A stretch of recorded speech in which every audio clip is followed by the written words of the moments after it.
El sistema de emisoras Atalaya presenta su programa El Personaje de los Viernes, bajo la conducción del ingeniero Andrés Mendoza Paladines. Anécdotas, recuerdos y vivencias especiales. Esto es El Personaje de los Viernes, por los 680 kHz de Atalaya, una potencia en radio. Bienvenidos.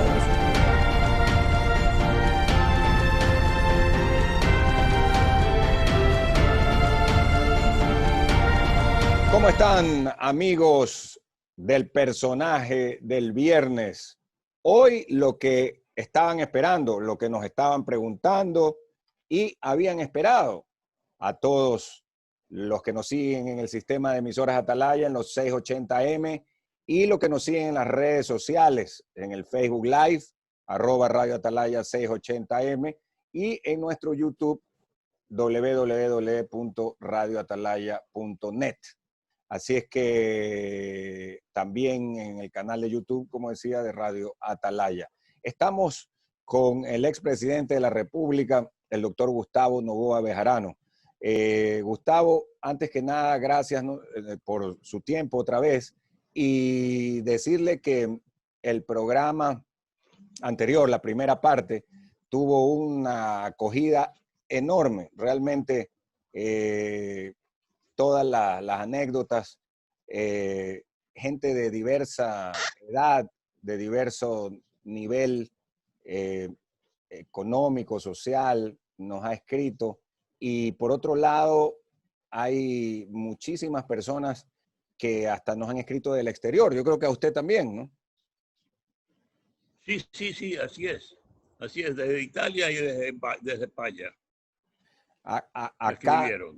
Sí, acá me escribieron también desde China, ecuatorianos que están viviendo allá. También, sí, igualmente desde Suiza, que le comenté, le mandé, le reenvié. Correcto. El caso, sí. Y bueno, y gente aquí en el Ecuador, muchísimos, ¿no? Estas anécdotas para los ecuatorianos, y usted que le tocó como presidente también tratar, para los ecuatorianos que viven fuera de su país, todos estos recordatorios, todas estas reminiscencias, les trae un pues sentimiento, y por otro lado un raigambre, creo que increíble, ¿no? Escucharlo, porque cuando vienen ya definitivamente las cosas no son iguales que los que eran antes, pues. Así es. Como dicen, la sangre te jala, ¿no? Y los migrantes saben eso muy bien, muy bien. Cuando va uno afuera del país y se encuentra con un ecuatoriano, es algo impresionante. A mí cada vez que yo, cuando fui vicepresidente o presidente, salía del país, y me acuerdo que un día fui a un restaurante y me dice el que estaba de administrador, dice: aquí trabajan 5 ecuatorianos en un restaurante italiano. Y me dice, y para que usted se entere, el cocinero es ecuatoriano. Mire eso. ¿Qué le digo yo? ¿El cocinero es ecuatoriano? Sí, el cocinero. Era uno de los restaurantes de fama en Nueva York, y el restaurante es ecuatoriano. Y habían con él como 4 o 5 más. Y eso O me sea, destacados decían en los su muchachos, trabajo. así es. Y en restaurantes italianos estaban en su plenitud, porque eran muchos ecuatorianos en esos restaurantes. Y en esa época Les encantaba saber de su país. querían saber de su país, ¿no? Claro, les encantaba. Justamente los años previos a su presidencia, el 98, 99, fue cuando hubo el gran éxodo. Incluso en los primeros meses, Claro. no producto de su gobierno, sino producto del tema del feriado bancario, de congelamiento de fondos, Correcto. etc. Y le El año tocó 99. año 99. Y le tocó en algunos de los viajes, me imagino, como presidente y luego no ya fuera de la presidencia, tratar con estas comunidades, ¿no? De migrantes. Bueno, en el año 2001 estuve yo en Madrid y como era una caravana con las banderas de Ecuador y la de España, en una de esas avenidas habían ecuatorianos que trabajaban en la construcción. Y era impresionante cómo salían al ver pasar la caravana. Aparte de eso, yo recibí a los dirigentes de los migrantes ecuatorianos en Madrid y habían venido desde Murcia también. A muchísimos ecuatorianos. Muy emocionante. Y conversar con ellos, darles las esperanzas que se podían dar en ese momento, que no eran muchas tampoco. Pero uno de los principales del gobierno español, de Aznar, me dijo, en mi casa yo tengo empleadas domésticas ecuatorianas y también muchos de mis amigos, y son las mejores. Son las mejores. Es decir, él me dijo, todos los ecuatorianos para empleados domésticos, empleadas domésticas tienen un rating fabuloso. Son los mejores. ¿De dónde es? Ecuatoriana, cójala. Y me llenó de satisfacción eso. Claro, porque son trabajadoras, trabajadores y honestos. Que eso es, importantísimo. Así es. Y era gente de lo más alto del gobierno de Aznar. Mire qué interesante. Entrando en materia del programa y de lo que quedamos pendientes en la primera parte, no hablamos de lo que fue su rectorado de la Universidad Católica. Tampoco hablamos mayormente de las charlas de paz, Ecuador-Perú, la vicepresidencia y la presidencia. Entonces, ¿qué le parece si hablamos un poquito, del rectorado de la Universidad Católica? Usted nos contaba que fue profesor de la universidad prácticamente desde el principio. Sí, la universidad se funda en 1962. Ajá. Yo entro a la cátedra en 1966, en el mes de abril. Así que no tenía, casi iba a cumplir 4 años de fundada la universidad. Y cuando yo fui llamado por el doctor Ramiro Larrea Santos, que ya falleció hace pocos meses. Que era el decano de la Facultad de Derecho. Y fui llamado a ejercer la cátedra de Derecho Municipal. Y estuve en esa cátedra durante 8 años. Tuve la satisfacción de llenar no solo lo que era la ley de régimen municipal, sino el derecho municipal en Iberoamérica. Y me dediqué a eso, estudié mucho y 8 años estuve en esa cátedra. Eso me dio un poco la fama de ser municipalista. Y por eso he ayudado en lo que he podido, en lo que es el municipio de Guayaquil, claro. Bajo la alcaldía de Jaime Nebot, algunas veces conversamos sobre el municipalismo. Porque es algo muy importante, lo que es la esencia de lo que significa un municipio en América Latina, ¿no? Y hoy día ya no es exactamente igual que cuando fue concebido el municipio como institución, pero tiene un 80% o más de su origen exactamente. Con los concejales, por eso es que consejo se escribe con C, porque viene de concilium, viene del derecho romano. Y cuando dicen, ¿y por qué consejo se escribe con C? Y consejo provincial se escribe con S, porque son dos cosas muy diferentes. El origen del consejo. El consejo municipal viene de Roma y la palabra concilium pasa a ser consejo. El consejo cantonal, porque cada cantón constituye un municipio en la ley nuestra, ¿no?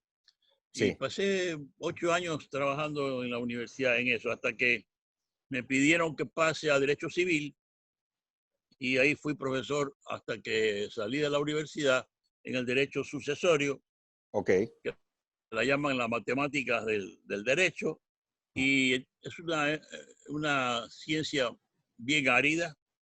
El derecho hereditario sucesorio es bien árido, pero yo lo hacía simpático, ¿no? Porque hay que Eso es darle las importante, que el cosas. profesor lo haga entretenido, simpático, ¿no? Cuando teníamos que hablar de los testamentos y de la parte que se habla de la herencia, yo les decía, a ver, pongamos casos. Alce la mano el que quiere morirse. Y nadie alzaba la mano, por supuesto. Nadie. Entonces yo les decía, a ver, pero ¿qué es lo que pasa? Pongamos casos. ¿Y qué quieren? ¿Que yo me invente los casos? Pongamos casos de ustedes, de su familia.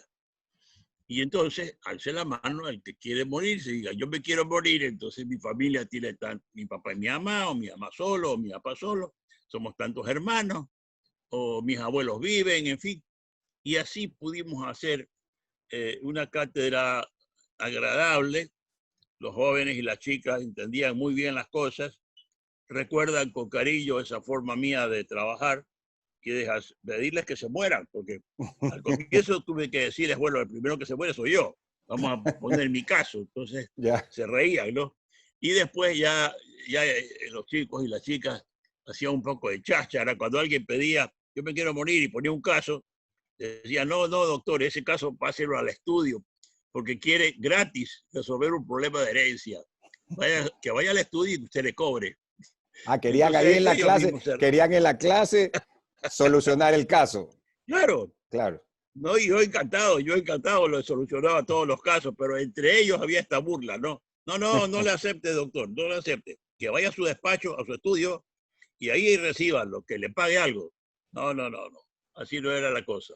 Pero, o sea, que Tuve ¿cuál le gustó más? ¿El derecho o la clase de derecho municipal o la clase de derecho civil, en este caso, con temas Yo he hacia sido un herencia? civilista, fui profesor de Derecho de Familia también, Ok, es decir, como contenido, son dos cosas, ¿no? Derecho privado y derecho público. sí. Entonces, en ambas tuve gran satisfacción. No es posible ponerse a escoger, porque el derecho público es maravilloso. El derecho municipal me metió a estudiar a fondo todo lo que eran los municipios en España, los municipios en Roma, los municipios en América Latina, Ajá. y pasé momentos muy agradables. Pero el otro es un derecho ya más clásico, ¿no? Muy conocido como clásico. Pero yo he sido profesor y me ha gustado la cátedra, y ya cuando ya fui mucho profesor, entonces muchos años, entonces yo les decía, pero ¿por qué se va? Le digo, porque ya no puedo leer sus letras, porque ustedes tienen una ortografía horrorosa. Ustedes no tienen faltas de ortografía, tienen horrores de ortografía. O sea, no Entonces ya errores, tengo no que errores, sino corregir, horrores. no, horrores. Ya tengo que corregir yo no solo el derecho civil, tengo que corregir la caligrafía, tengo que corregir la ortografía. No, me voy de aquí. Y, y me fui de la cátedra, porque mejor, yo les decía siempre que un profesor tiene que saber la técnica del retiro. Ajá. Tiene que decir, bueno, me voy. ¿Por qué? Porque es preferible decir me voy y que me extrañen, que digan, ya viejo de tal cosa, lárgate de aquí. Claro, ya. Y eso no es un invento mío, eso me lo escuché yo de viejos profesores míos que se retiraban, y uno les decía, ¿por qué se van a retirar? ¿Por qué se quieren ir? Si usted todavía... No. Y uno de ellos me dijo, entre mis grandes profesores, Raúl Gómez Lince, el doctor Damerval Ayora, Lauro, Papá de Jaime. ¿no? Ah, el papá de Jaime, grandes El, profesores, el doctor Ángel Felicísimo Rojas, por ejemplo. Esa es la extraordinarios, gente los que, tres extraordinarios profesores. claro, el doctor Loaiza Grunauer, otro profesor de Ujú. gran categoría. Entonces esa gente eran maestros y Humberto Ferretti Romero, liberal como mi padre, como tu padre Como y mi tu padre abuelo, y mi abuelo. así es. Y Humberto Ferretti Romero se llamaba el doctor, civilista. Y entonces esa gente fue la que nos formó a nosotros. Gustavo, ¿quién recuerda a usted así como profesores que lo formaron, profesores que estuvieron a la misma época suya en jurisprudencia en la Universidad Católica? ¿Quiénes estaban? Bueno, la Bueno, Ramiro Galo García, Larrea, entre ellos. sí, claro, Galo García Feró, Galo gran García, profesor, gran profesor. brillante. Carlos Estarellas Merino, otro gran profesor, Correcto. ¿no? Y bueno, me refiero a en la católica. En la Ellos Católica, en la sí, católica, claro, claro, porque sí, en la también, católica. El doctor Zavala Vaquerizo también estuvo en la católica. el doctor Jorge Zavala Vaquerizo, Derecho Jorge, Penal, ¿no? Jorge, Derecho Penal. correcto, correcto. Y Sí, cuando, grandes elementos. por supuesto, imagínense, son, como bien se dice ahorita, maestros, o sea, al igual que en su caso.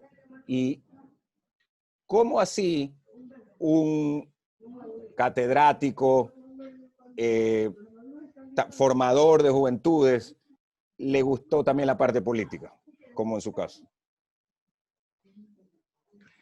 Bueno, en realidad, eh, no es que yo estuve en la parte política, más bien estuve reacio a la parte No, política, más bien la mantenía de lejos. porque me quedé en la cátedra, me quedé en la empresa y llegó un momento determinado en que con Jaime Roldós, Sí, él fue candidato a la presidencia de la República y era subdecano de la Facultad de Derecho en la Católica.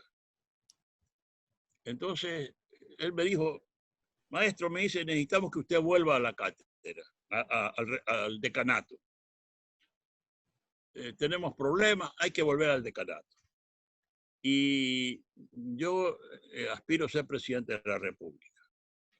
Entonces, estuve con él conversando, trabajando bastante. Formamos parte de un grupo de profesionales que ayudábamos en la campaña a Jaime y algunos fueron después ministros de Estado. Así que luego claro. viene el accidente, la muerte de Jaime, sube a la presidencia Osvaldo Hurtado, termina Moncagata, era Gobernador. el gobernador, termina sus funciones con una serie de problemas y entonces un grupo de guayaquileños que estaban en el gobierno, entre ellos Nicolás Parducci, por ejemplo, otro gran profesor de la Católica. Claro, gran profesor Ya, Nicolás. Galo García también estaba ahí. El Galo. Mundo Durán Díaz, otro gran profesor de la Católica. Que era el fiscal general, ¿no? Del Estado. Claro, claro, Sí. era el fiscal. Entonces le dicen a Osvaldo Hurtado, mire, ¿qué le parece Gustavo Nova?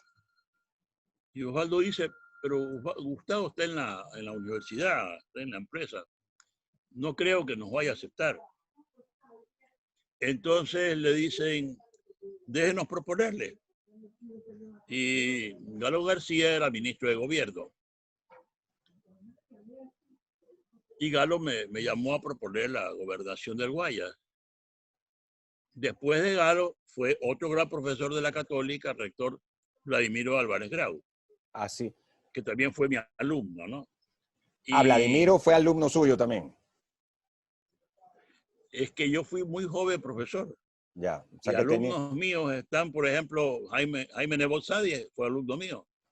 Ok. Norma Plaza de García, hoy día, fue mi alumna. Y así yo les llevaba más o menos 8 años, 10 años a mis alumnos. O sea, claro, una distancia de edad muy corta. Así es, muy corta. Entonces, Galo me propuso ser gobernador del Guayas. Estábamos en el famoso fenómeno del Niño, del año 82. Y yo entré a la gobernación el año 83, por marzo, por ahí. Entonces ese grupo guayaquileños le proponen a Osvaldo Hurtado dice, propónganles, me lo proponen, y yo hablo con Osvaldo Hurtado, era la Semana Santa de ese año, del año 83, y acepté ser gobernador. Más bien, Galo García me habló mucho de que me meta en la defensa civil por el fenómeno del Niño. Entonces me pareció algo, una conscripción ciudadana muy importante. Claro, la reconstrucción. La defensa civil. Claro, la reconstrucción de la costa en esa época. Que fue devastador. No conocíamos el fenómeno del Niño como fue terrible, lo que fue terrible. Se nos fueron todos los puentes en la Guayaquil Salinas. Así fue. El carretero quedó hecho pedazos. Solo se podía venir a la playa, a Salinas. Yo venía en helicóptero. No se podía ir. Del ala de helicópteros que la comandaba el general Fran Vargas.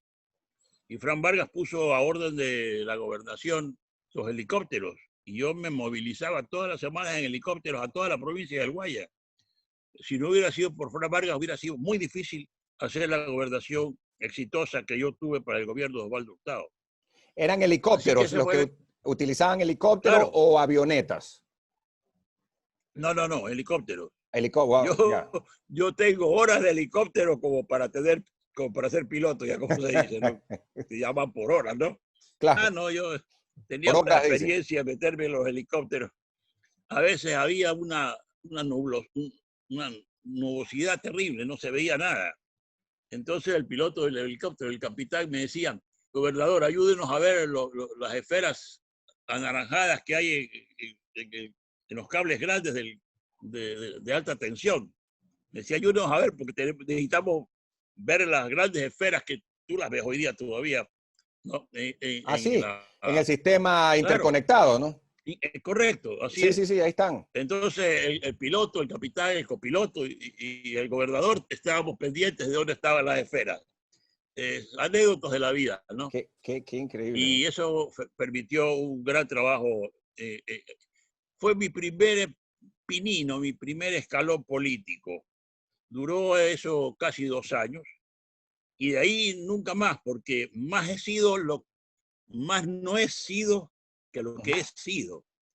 Porque a mí en la vida me propuso Sisto Durán 3 veces ministerios de educación 2 veces y de bienestar 1 vez.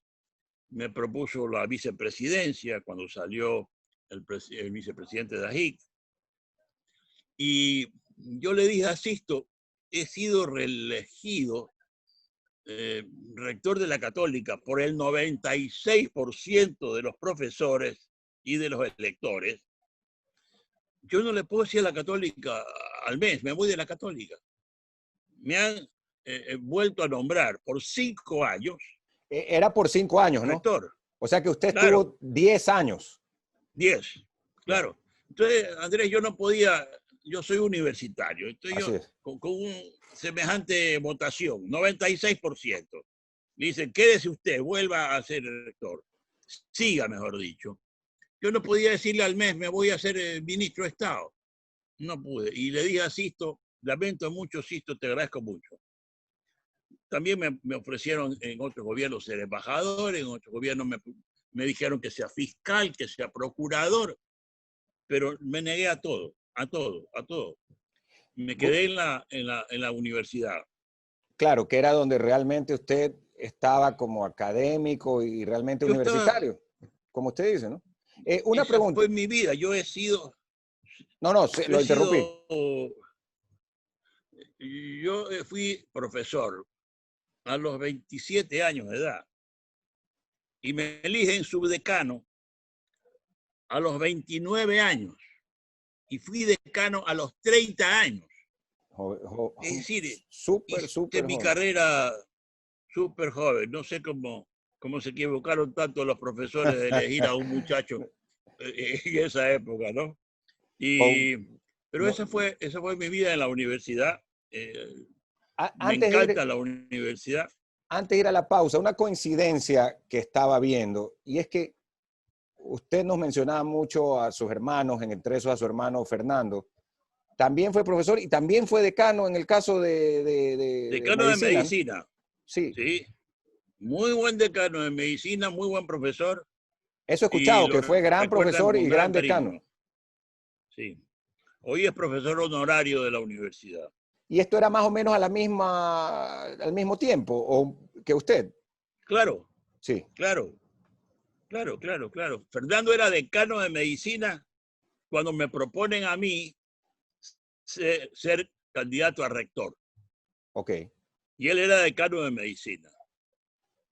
Yo le decía, pero si medicina tiene más médicos que derecho, ya, tú tienes más posibilidades de ganar una elección que yo. Entonces el gordo me dijo, no, yo te pongo los profesores de medicina para que te elijan a ti. El Chavo Cornejo, Gustavo Cornejo, era el Famoso, rector de ese entonces, famoso y él quería médico. seguir, y tenía la votación de la Facultad de Medicina. Entonces Fernando me dijo, vamos a partir medicina. Si partimos medicina, ganamos la elección. Claro. Porque teníamos la elección en economía, teníamos en ingeniería, teníamos derecho, ¿no? La facultad de técnica, etcétera, etcétera. No teníamos mucho arquitectura, un poco filosofía y un poco medicina. Votaban más bien por el Chavo. Pero partimos la elección y ganamos la elección. Y ahí fueron 10 años de trabajo. Muy bien, continuamos, amigos del personaje el viernes por el sistema de emisoras Atalaya. Estamos con el doctor Gustavo Noboa Bejarano y avanzábamos con él justamente de sus rectorados como pues el principal de la Universidad Católica Santiago de Guayaquil. Hablando de eso, usted tuvo colaboradores y colaboradoras estupendos, por ejemplo, tipo Nila Velázquez, ¿verdad? ¿Cómo escogió su equipo de trabajo en ese momento, Gustavo? Yo preferí a una profesora de la Facultad de Filosofía. Y de entre ellas conocía desde muchos años atrás a la doctora Nila Velázquez.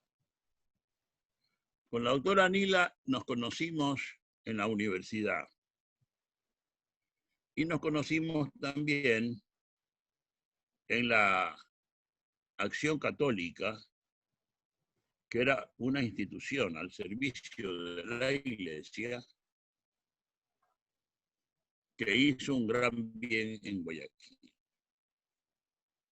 Sí nos habló usted de la Acción Católica justamente en el anterior. La Facultad de Filosofía quedaba justamente al lado, claro, la Facultad de Filosofía quedaba al lado de la Facultad de Derecho. En esa época la Facultad de Derecho era 90% hombres y la Facultad de Filosofía era 90% mujeres. Nos encontramos en las fiestas, nos encontramos, en fin. Yo siempre admiré a Nila por su calidad humana. La admiré porque era una periodista y pensé de las profesoras de la universidad que habían un buen ramo de flores. Pensé en Nila para que era una mujer académica, ¿no? Claro. Extraordinaria.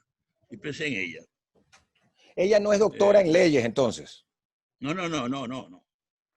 Ella es doctora en literatura, en filosofía, okay. ¿Ya? Y una mujer de una cultura vastísima. Así es, vastísimo. La y como usted dice, es una estaba, periodista de fuste y de gran talla moral, ¿no? Editorialista en esa época del diario Hoy. Ok. El diario Hoy. Entonces, me dijo que sí, que me acompañaba en la fórmula y ganamos un periodo, el primero, y el segundo fue ya un requisito, como decían ellos, hay que hacer el requisito porque no había contendor incluso.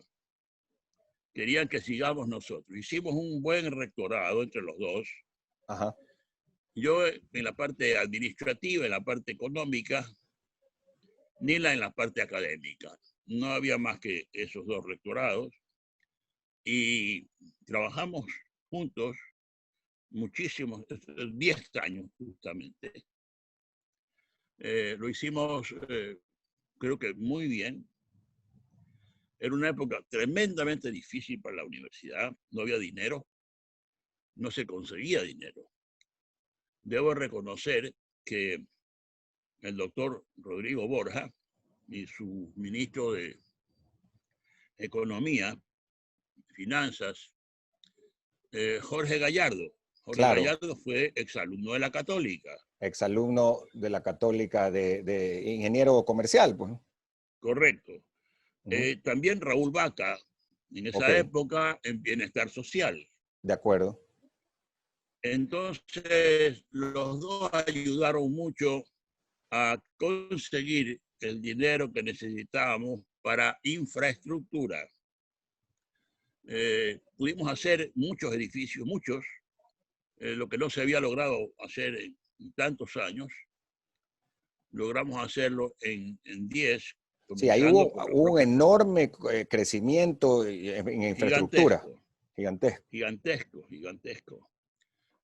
Toda la facultad de filosofía fue nueva, media facultad de economía también, el laboratorio de biología en medicina, la Ujú. facultad entera de técnica para el desarrollo, toda en ingeniería, el centro de cómputo. Se fue, hicimos un coliseo de deportes para los muchachos, una cancha de fútbol también. Hicimos obras de infraestructura que no habían en esa época, como la canalización de aguas servidas. Claro, eso no había. Parece mentira. No No había ni había en la en esa época. ciudad en esa época, peor, imagínense. Sí, o sea, ¿No? Entonces, a eso me dediqué yo mucho todavía, mucho, ¿no? Y le pedí a Nila que se dedique toda la parte académica y la hizo fantásticamente. Se cambiaron muchas cosas de la malla curricular. Se hizo una muy grande y profunda capacitación para profesores, como no había habido nunca en la Universidad Católica. Dejamos hecha la Facultad de Derecho, que se terminó de hacer con Vladimiro Álvarez, que era el y decano, ¿no? dejamos el decano de Derecho. Y la facultad ya estaba 90%, y dejamos hecho una capilla en la mitad del campus, muy nueva, que la terminó Vladimiro Álvarez también.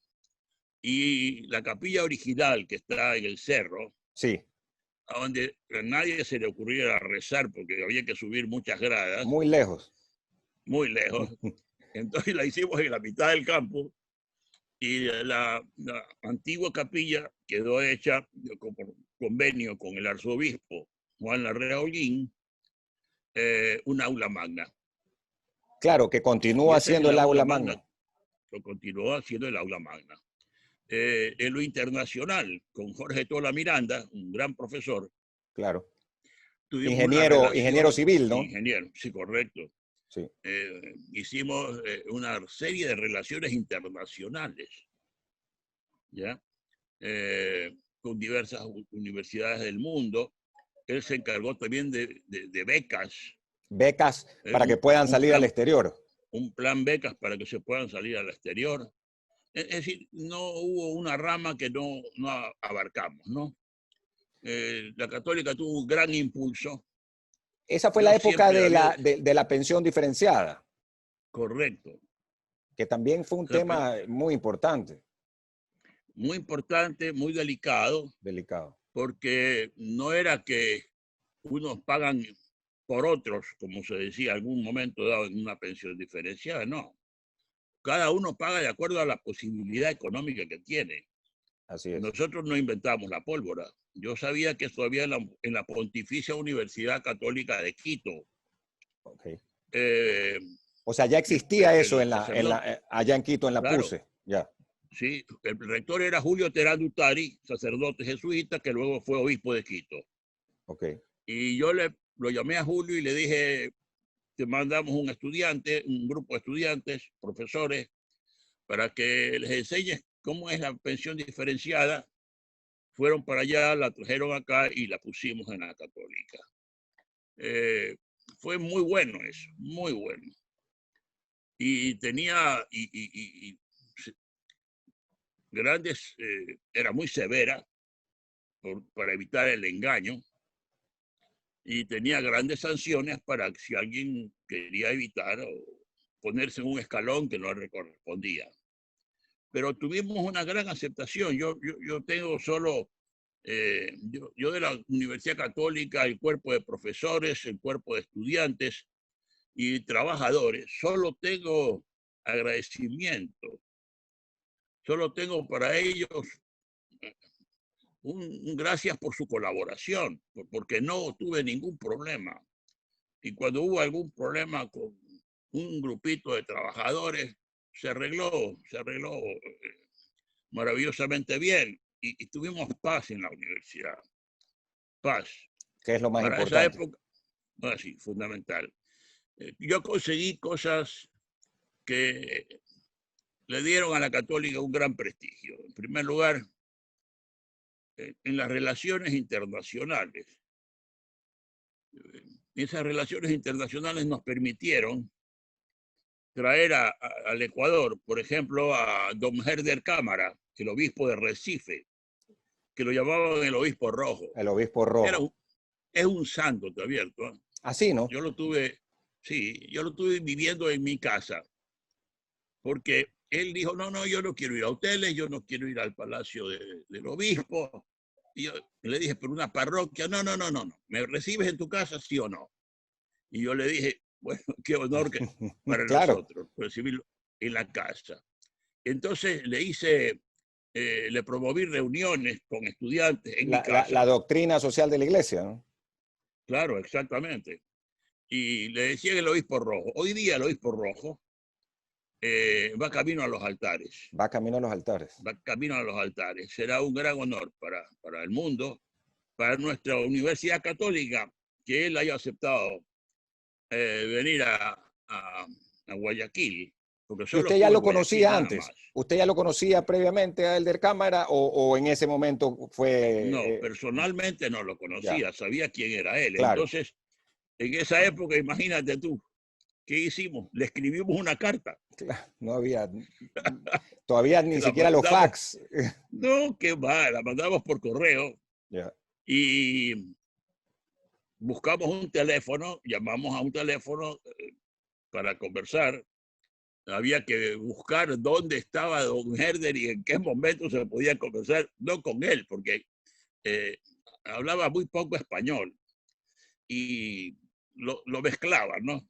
Portuñol. Con él y de repente portuñol, y también metía el italiano, entonces era una cosa así bastante complicada. Y escucharle a él las conferencias era mitad en español, mitad en portugués, a veces no era ni portuñol siquiera. También. No, se olvidaba dónde estaba, yo decía, ¿no? O sea, estaba muy bien con español y luego, pum, cambiaba de cassette, cambiaba de canal y era portugués, pero portugués. No era portuñol ni siquiera. O sea, se iba a hablar portugués directamente. Así es. En la Católica estaba con nosotros el padre José Gómez Izquierdo, otra maravillosa persona, un guayaquileño de cepa, extraordinario hombre. ¿Y qué? ¿Era profesor? Y profesor de la Católica, claro. Allá. Un hombre muy querido, además. Muy querido. El padre Pepe Gómez. Y los sacerdotes que estaban, el padre Pepe Gómez. Pero don Herder Cámara, qué sencillez.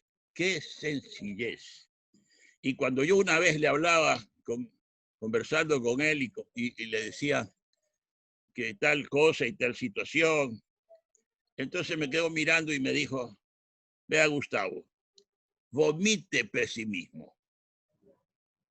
Una palabra Así, que yo ¿no? no la había usado nunca, Vomite el unida a pesimismo. otras cosas. Ajá. Vomite el pesimismo.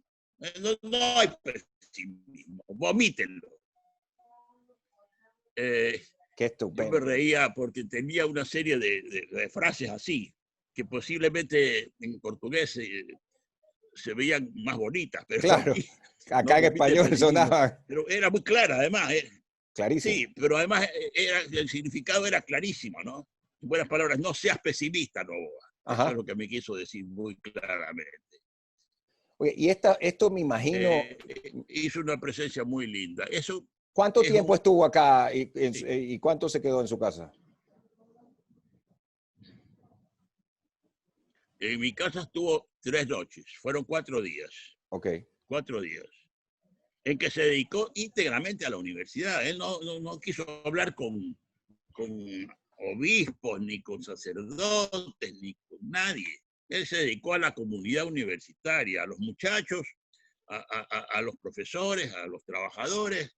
Dio conferencias en las facultades, dio conferencias general. Hicimos un pequeño folletito con Nila del recuerdo de su visita, con algunas frases que él acuñó en Guayaquil. Y cosas así la universidad hizo para la sociedad, porque eran conferencias abiertas, ¿no? claro. Y terminamos nuestros 10 años y decidimos ya irnos a la casa. En ese momento terminan los 10 años y usted vuelve a la actividad privada o ya se jubila de San Carlos. Es decir, el año 96, el año 96 que terminamos nosotros en la universidad, coincidió con que me llamaron para formar parte de la Comisión de Paz con Perú, el presidente Alarcón. Ok. Y coincidió que el año 98, estamos poniendo esos años juntos, yo ya salí de San Carlos después de 40 años de trabajo. 40 años de trabajo y me fui a la Comisión de Paz. Se fue a la Comisión En de ese Paz. momento, después de que había habido la guerra del CENEPA, yo estuve en una comisión mandada de 5 personas, mandada por Sixto Durán, cuando fue presidente, y 5 personas mandadas por el presidente Fujimori, y fuimos a la Universidad de Harvard a una lluvia de ideas. ¿Al centro de qué? De negociación en Harvard, al centro Sí, de... correcto. Sí, al centro de negociación Sí. de la Un Facultad de centro de Government. negociación que lo dirigía una eminencia espectacular. Hizo varios libros y nos recibió a nosotros con una condición. Nadie tenía libros, nadie tenía mapas, nadie tenía nada. Lo único que teníamos era la buena voluntad para, en la lluvia de ideas, decía él, Roger Fisher. Él decía, en la lluvia de Extraordinario. ideas digan cualquier cosa, porque de cualquier cosa pueden salir soluciones. Ajá. Entonces, él me dijo, Roger Fisher oye, fue Gustavo, me artífice dice, del proceso de paz de Medio Oriente, ¿no? Entre Israel y Egipto. correcto, así es. Me dice, oye, Gustavo, me dice, ¿dónde aprendiste negociación? Yo le digo, si yo nunca he estado en ninguna escuela de negociaciones del mundo. Me dice, pero tus antecedentes y lo que estamos viendo aquí en estos días es que tú conoces de negociación. Ah, bueno, le dije, yo tengo trabajando en relaciones laborales con más de unos 10 a 12 sindicatos, un comité de empresas durante todos los años, todos los días a veces. Y eso lo llamó Cantinflas, Mario Moreno. Cuando le preguntaron a él, decía, at the University of the Life. Entonces yo aprendí negociación en la vida. Claro, En la vida. University of the Life, la Universidad de la Vida. En la Universidad de la Vida, con los trabajadores de San Carlos, y después con los universitarios, que también había que negociar muchas cosas. También, consejo universitario, ¿no? todo. Claro, claro. Y una vez me dijo en Houston un médico, cuando yo me fui a hacer un chequeo, me dijo, aquí dice su currículum, que usted trabaja con trabajadores, que usted es un labor law, un abogado de cosas laborales, y que además usted es profesor de estudiantes. ¿Y cómo se puede vivir siendo abogado en relaciones laborales y siendo profesor de estudiantes durante tanto tiempo? Usted debería estar muerto, me dijo. Entonces yo le dije, pero no me la cante así. Me dijo, no, es que usted no debe tener, usted debe vivir con estrés. No le dije yo al doctor, yo no tengo estrés. Yo lo que tengo es 1000, porque estrés es muy poco. A mí, dígame que tengo 1000, con eso puedo vivir. Estrés. Oye, el sentido del humor suyo siempre ha sido famoso, Gustavo, ¿no? Y eso es realmente algo único y para poder manejar el estrés y el esmil, como usted dice. De lo contrario, imagínense. No. Yo siempre les decía a mis alumnos, miren, cuando uno nace, el recibimiento es el recibimiento más absurdo. Porque cuando viene una persona a visitarlo, usted le dice, ¿cómo estás? Bienvenido acá, hombre. Le abre los brazos. Pero cuando viene un niño al mundo, lo ponen patas arriba y le pegan para que respire. Entonces me parece un recibimiento horroroso. Horrible. Entonces, claro, dicen que es una belleza. Mi hermano Fernando, ginecólogo, dice qué cosa más maravillosa. Yo le decía, ¿qué puede ser maravilloso? Cuando vienes cuando te reciben, en lugar de felicitarte o de aplaudirte, lo que hace es de darte una paliza para que respires. Y además te hacen llorar, ¿no? Entonces, yo le decía a los estudiantes alguna vez, en mi profesión como profesor de Derecho Hereditario, le decía, miren, vivan la vida de tal manera que así cuando ustedes nacieron, solo ustedes lloraban y los demás reían. Vivan la vida de tal manera que así cuando ustedes mueran, todo el mundo llore y solo ustedes sonrían. Para darles a entender una postura frente a la muerte. Claro. Porque un profesor de Derecho Hereditario no puede solo enseñar leyes, sino que si eres profesor de una universidad católica, tienes que enseñar a enfrentarte a la muerte. Yo les decía, quieren ir a los hospitales. Ahí hay viejos y hay niños, hay jóvenes. Estar frente a la muerte, eso están los médicos mucho frente a la muerte, pero los abogados no estamos así nomás frente a la muerte. Pero en esta profesión y en esta materia que ustedes reciben, derecho hereditario, derecho sucesorio, estamos hablando durante un año entero, todos los días de la muerte. Y entonces hay que acostumbrarse a estar frente a la muerte.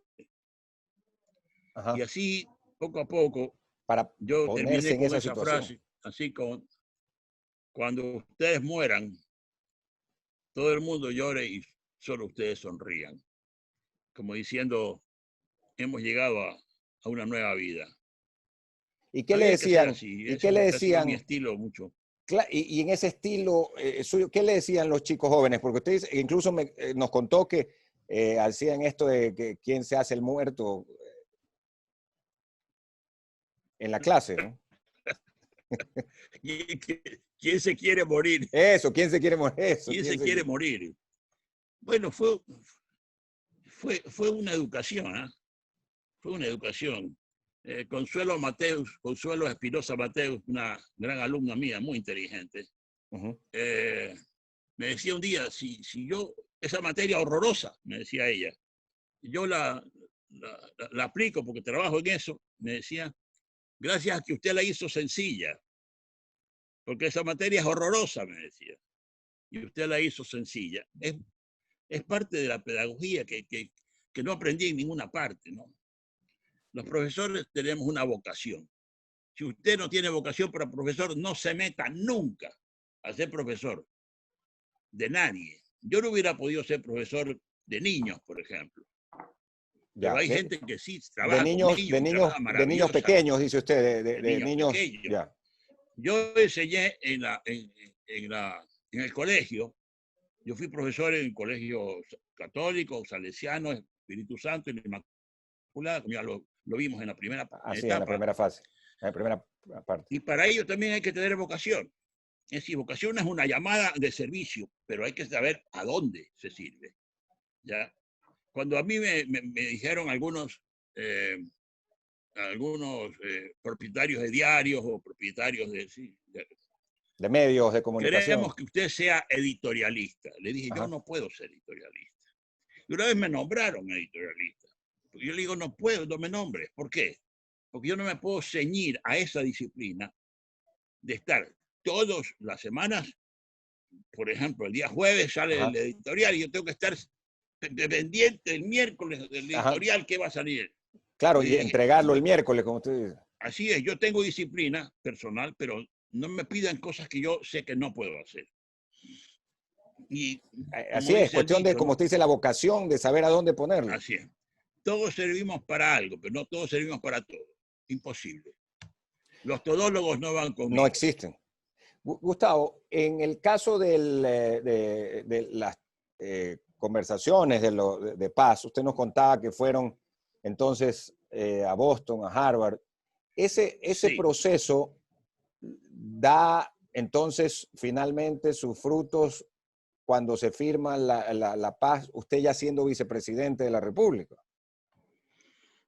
A ver, yo no era vicepresidente cuando me llamó ahí no. El presidente Alarcón. Entonces, fui a Brasilia con un equipo espectacularmente bueno de embajadores. ¿Quiénes estaban ahí, por ejemplo?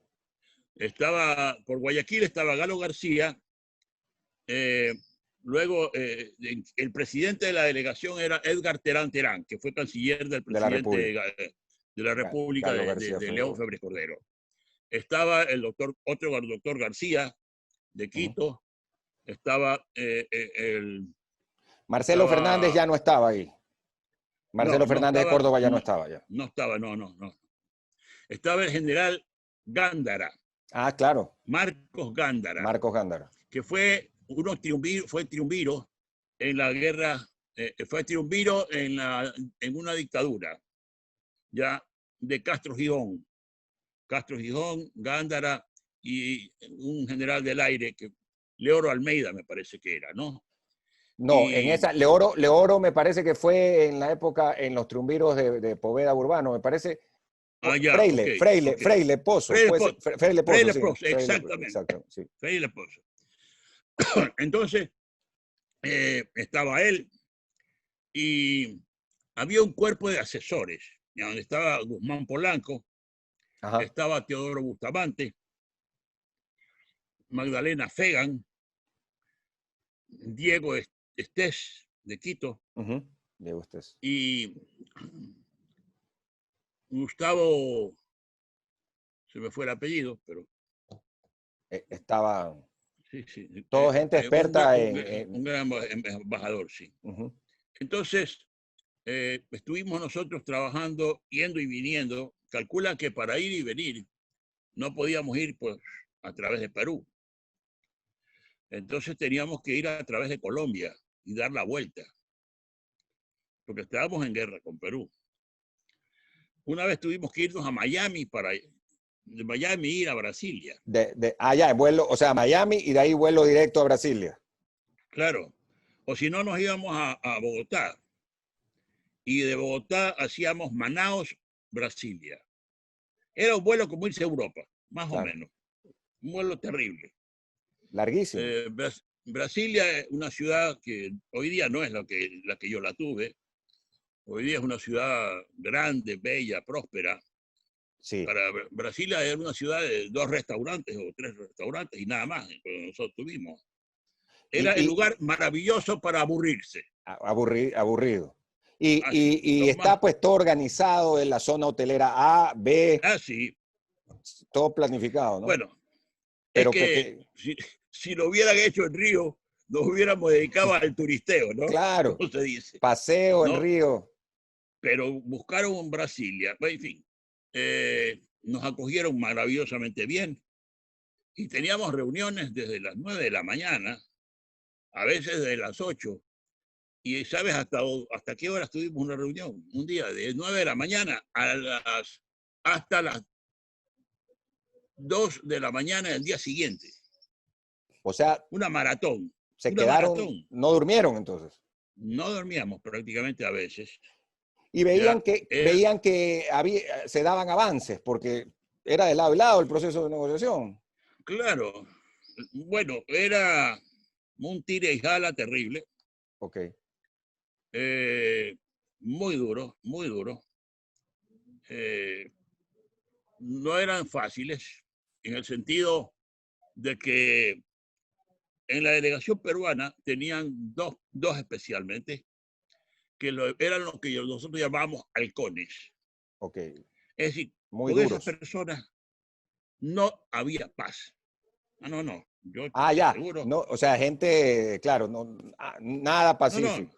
nada paz. Es decir, una comisión para hacer la paz donde habían personas que no querían la paz. Ya, era un imposible. ¿Qué pasó? ¿Qué pasó?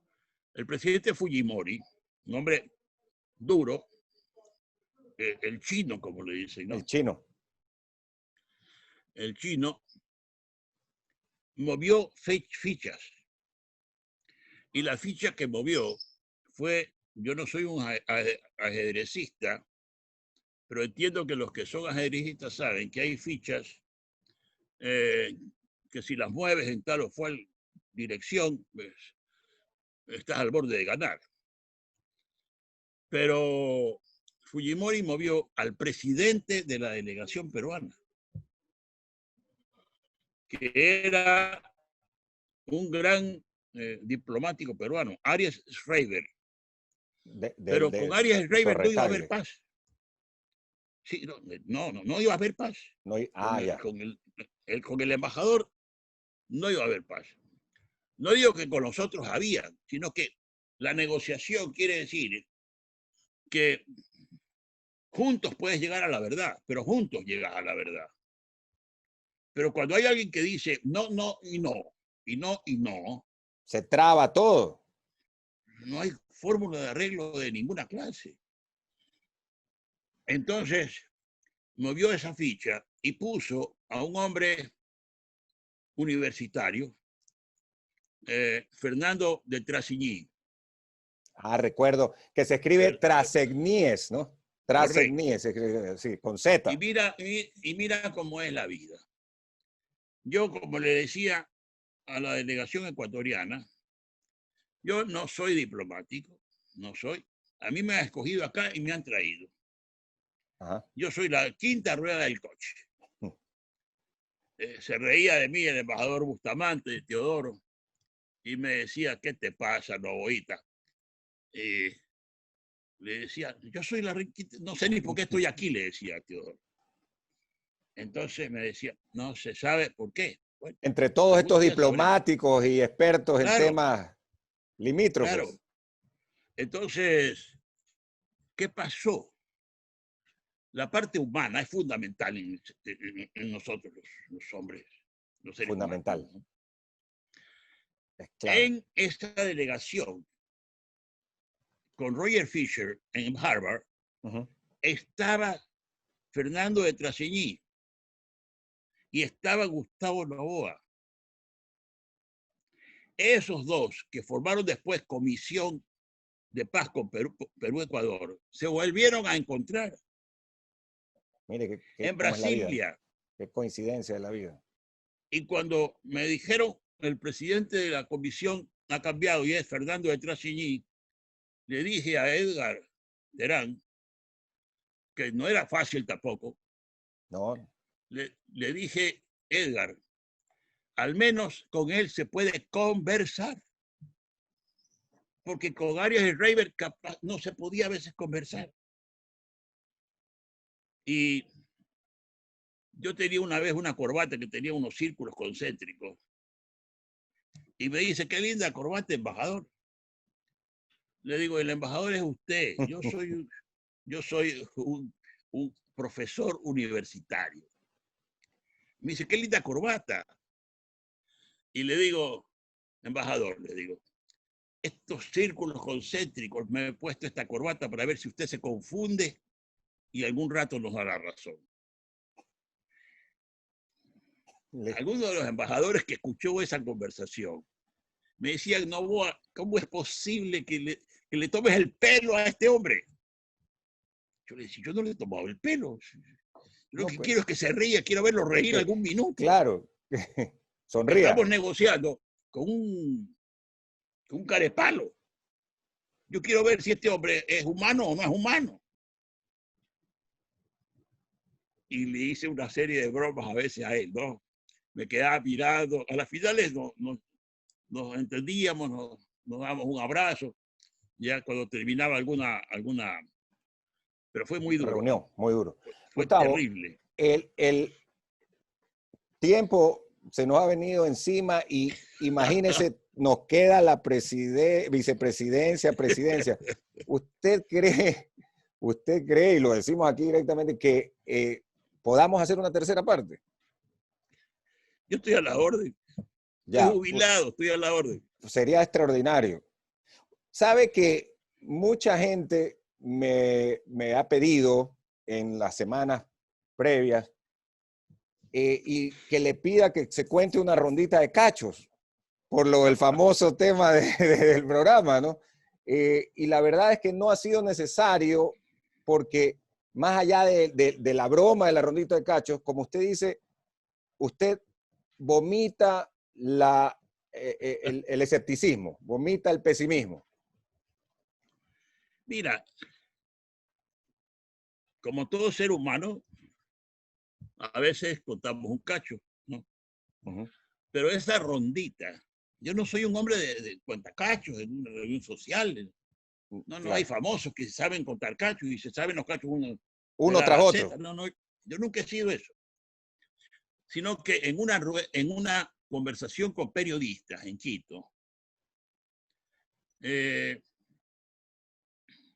me dicen, ¿qué opina usted del Congreso? Y yo le digo, en Guayaquil, en el Mercado Sur, en esa época el Mercado Sur, lo que hoy llaman el Palacio de Cristal, ¿no? Sí, claro, era el Mercado Sur. Había un puesto de venta de pajaritos. Sí. Comencé a contestar las preguntas sobre el Congreso con una majadería como esa. Y con entonces esa viene un señor y dice, ¿y esos canarios cuánto valen? Valen 30 sucres. ¿Y esos azulejos cuánto valen? Esos valen 20 sucres. ¿Y esos periquitos australianos cuánto valen? Esos valen 15. Y esos otros, señalando con el dedo, le dice, ¿cómo se llaman? No, lo ignoro, dice el vendedor. Lo ignoro porque yo estoy teniéndole la mano aquí a mi tío. Y el comprador dice, qué lindos los ignoritos.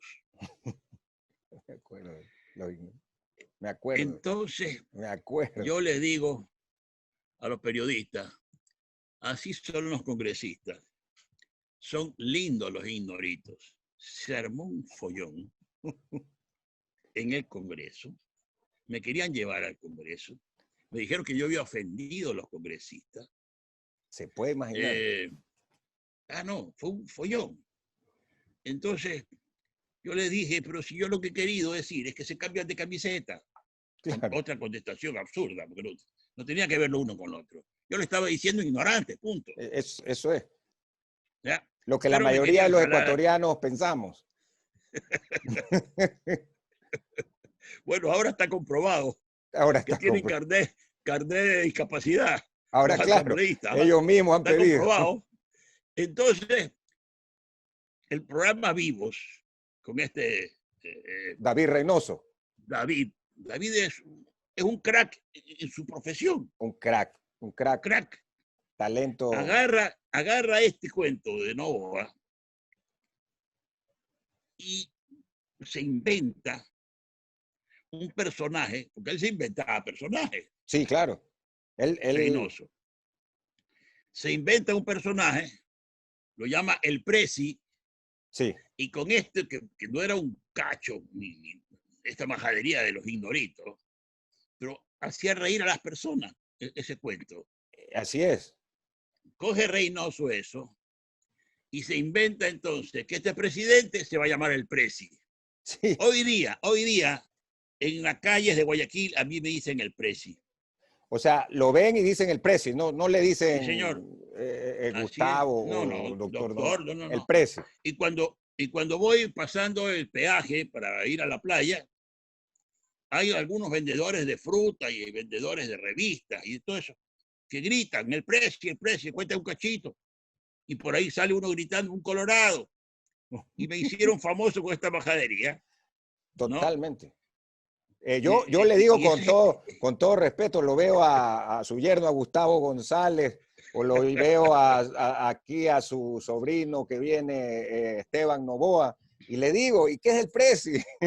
Porque Claro, es la manera. así es. Así es. identifica.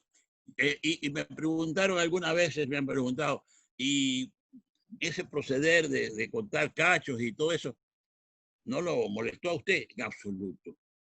En absoluto. Yo respeto a cada persona. Reynoso se le ocurrió la idea de crear un personaje, mandó a hacer una máscara. Claro, ¿ya? él hace una máscara y todo maquillaje, Claro, todo. me visitó en el palacio.